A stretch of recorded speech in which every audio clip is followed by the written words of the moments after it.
Hi everyone, welcome and welcome back to my videos. I hope you are doing amazing. My name is Isha and I'm a life coach for emotional freedom and becoming your highest version. So today we are going to dive into a very interesting topic. By now we have understood that our emotions create our 3D reality.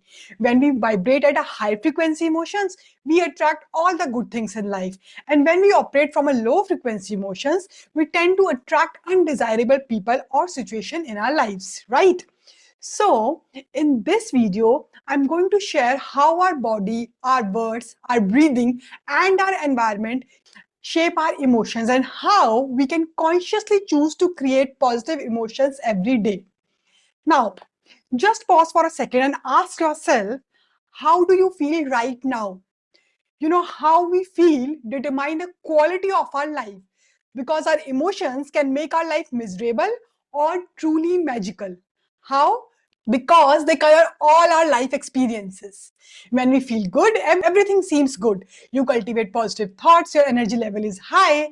Conversely, when you feel sad or depressed, everything seems dull, your energy drops, and you feel stuck and unmotivated.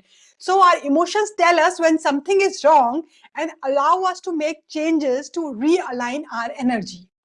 Now, before going further, I want you to understand that emotions themselves are transient in nature. So, you must learn to let undesirable emotions pass without feeling the need to strongly identify with them. Moreover, just like we change our clothes now, we can change our emotions too. And with that, our frequency and energy level also. Okay, and whenever you feel sad, now never tell yourself that I should not be sad or there is something wrong with me. That's actually more harmful because when we suppress our emotions now, they later manifest negatively in our behavior and become part of our identity. Okay, so you must have heard people now say things like, oh, this person is always grumpy, always angry, always anxious.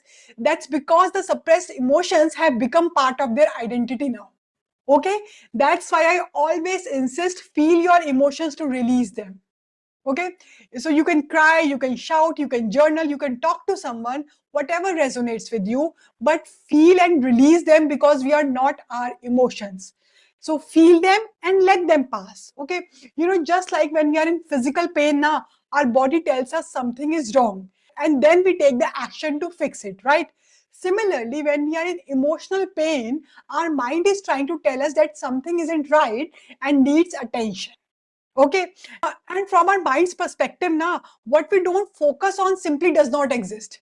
So if you do not think of something as a problem or an issue now, your mind will make it just as it as a situation and will move past it easily and smoothly. Try this. For our mind now, something becomes a problem only when we label it as one. That's when it starts causing anxiety. Okay, and most of our emotions are actually self-created. You must have noticed two people can react completely different to the same situation. Okay, one might feel sad while the other feels indifferent or happy, right? So what I mean to convey here is that we can give any situation a positive chain of thoughts and create happy emotions anytime, and by doing so we can also shift our frequency. Okay, now let's talk about a few factors that directly impact our emotions no matter what the situation is. So first and foremost is our sleep cycle. The quality of our sleep has a huge and direct impact on our emotion. Okay, in fact, prolonged sleep issues often lead to anxiety and depression over time. Okay, secondly is the role of our body. You can actually change the way you feel by changing your body posture and your facial expressions. I have tried this many times. You have probably heard the phrase now, fake it till you make it. It really works here. When you sit now, when you sit with your shoulders slouched, head down, and a dull expression, you already feel low. Okay, but when your spine is straight, shoulders roll back, and there's a smile on your face, your vibe immediately shifts, and so do your emotions. Okay, that's why exercising in any form is a must if you want to stay in the positive sphere of emotions. Okay, a psychologist once said that failing to exercise when you feel sad is like not taking aspirin when you're having a headache. I hope you understand its importance. Okay. Now, the third is the role of our thoughts. Okay. In Buddhism, na, the mind is often referred as a monkey mind because our thoughts are restless, constantly jumping around, and never seem to stop. Okay, so we change our thoughts to change how we are feeling at the moment. Okay, now, the fourth point is the role of our words and the environment. You know, the words we use have power.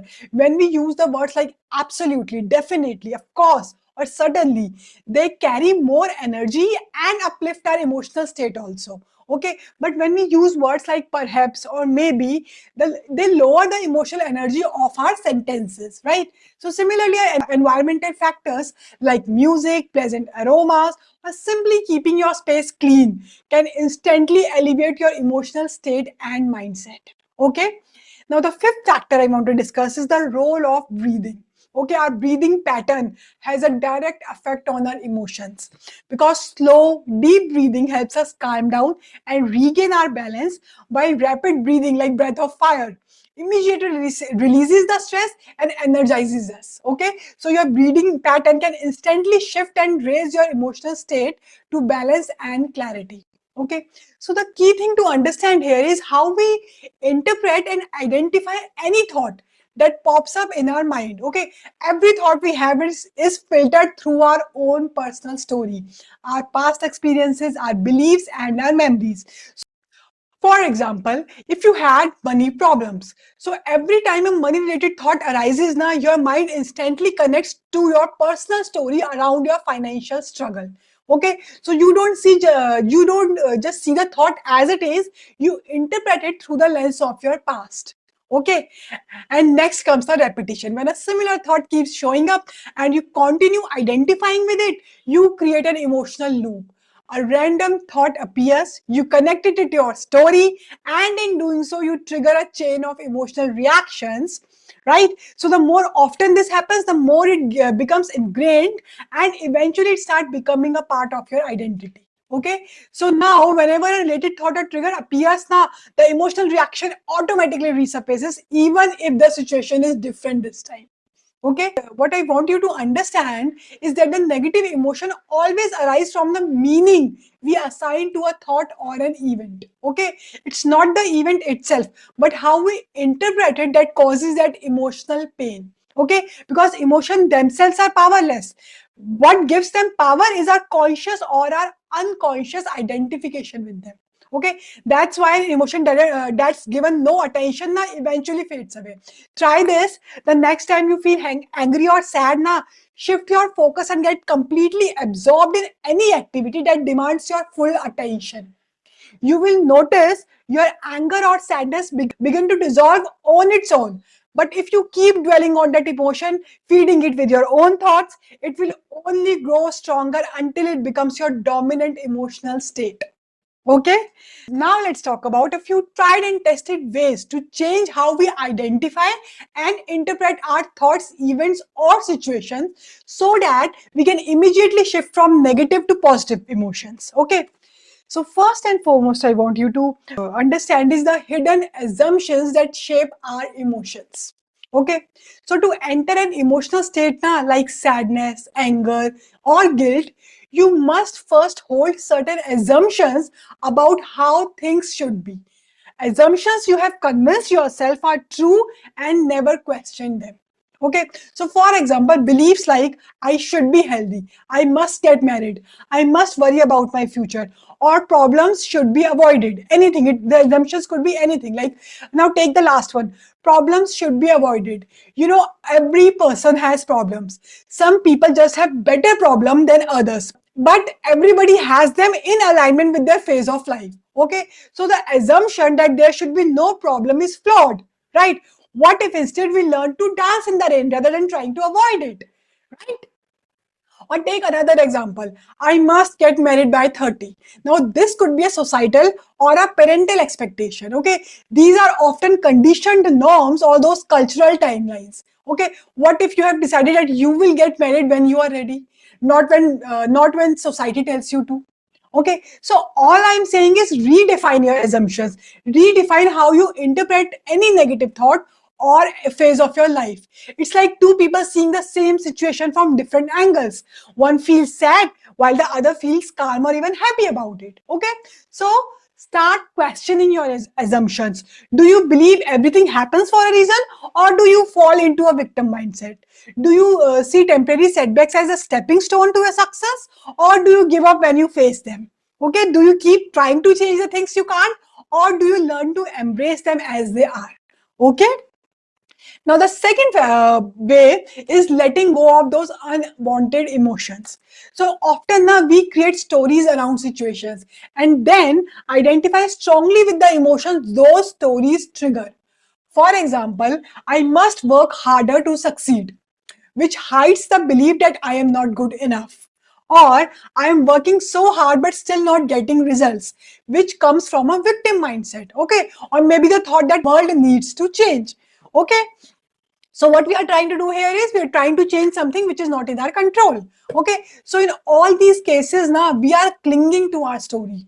Okay. So to stop suffering, we need to release our attachment to these stories because many of these experiences are universal. Everyone faces them in some or other form. Okay.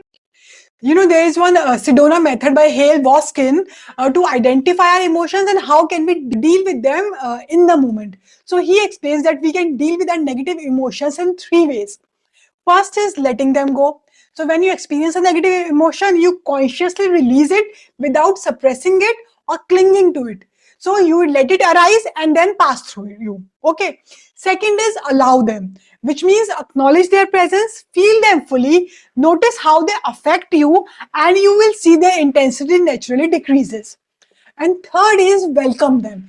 Accept them with curiosity. Look closely at where they are coming from. Okay, maybe an old hurt, repressed feelings, or some past experience. Okay, so when you understand the root, now you free yourself from it. Okay, now the third way to shift your mental state from negative to positive emotions is choosing the emotions you want to experience. You know, the more you experience an emotion now, the easier it becomes to generate it again. So start choosing the emotions you want to feel more of, like happiness, confidence, motivation, and consciously cultivate them every day. You can visualize those moments that make you happy and linger in that state for a while. Practice gratitude for what you already have, and you will attract more of the same. Or you can visualize yourself confident achieving your goals and notice how it feels, because this helps you intentionally generate those positive emotions. Okay, remember, our emotions needs to be as educated as our intellect. Okay, you know, in life now we always have to do things that we don't feel like doing. So but if you can act despite that resistance, you can achieve anything you desire. Okay, so train your emotions to support your actions. Okay, and the common mistake we do when we start choosing the emotions that we want to experience is trying to change too many emotions at once. Okay, don't do that. Just start small and build gradually. Okay, you may cling to just one positive emotion and then start experiencing and visualizing it consciously for say 2 to 3 weeks before moving further. Okay. Now, the fourth method to shift your perspective from negative to positive emotion is stop being defensive. This is very important. You know, our love for being right often comes from our fear of being wrong. Okay, the need to defend ourselves usually arises when one of our core beliefs feel attacked. Okay, and the stronger our attachment to that belief, now the stronger our emotional reaction will be. But here is the truth. People see the world through their own value system and past experiences. No matter how right you are, others will still interpret things through their own lens. Okay?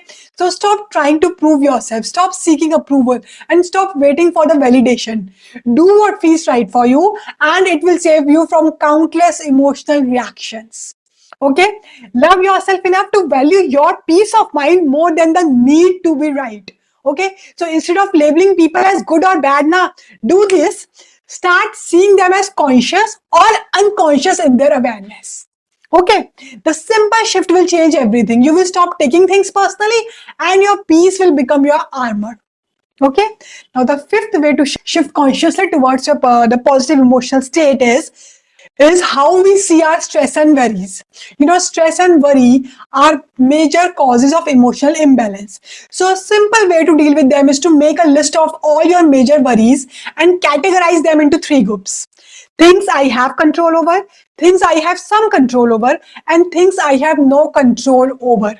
Okay, so for the things you can control, plan a concrete action steps like improving your health or leaving a toxic environment, whatever resonates with your situation. Okay, and for the things you have some control over, focus on doing your part. For example, if you have a job interview tomorrow, your control lies in preparing well, not in the outcome, right?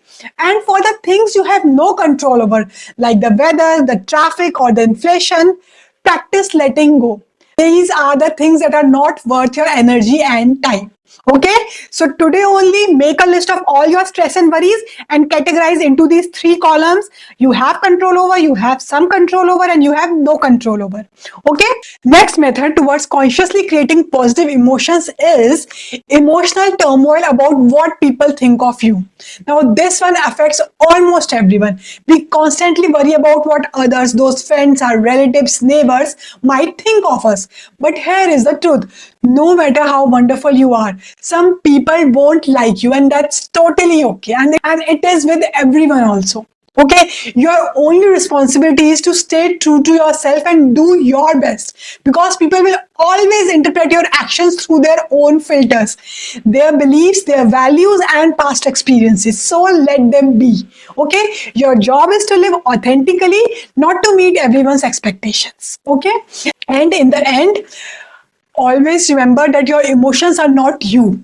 You are simply the witness of those passing feelings of anger, hurt, or sadness, just like watching a river flow by. Okay, so you can acknowledge them, allow them to move through you, and then gently let them go. Okay, you have the power to reframe every emotion to serve your growth, to turn your pain into wisdom, your fear into strength, and your sadness into clarity and calmness. Okay, just don't identify with your emotions as if your existence depends on it. Okay, because you are far more than what you feel in any single moment. Okay, start consciously shaping your inner world and your environment to invite more positive and uplifting emotions in your life. Okay, choose gratitude, choose awareness, and choose your mental peace over chaos. Okay, because the truth is, you are the creator of your emotional reality.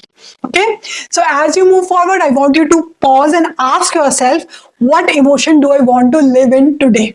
And once you decide, act, think, and breathe in alignment with it. Okay, and if this video resonated with you, make sure to like it and share it with someone who might need this reminder today, and subscribe for more insights on emotional freedom and personal growth. Until next time, stay grounded, stay aware, and keep becoming your highest version. That's all for today.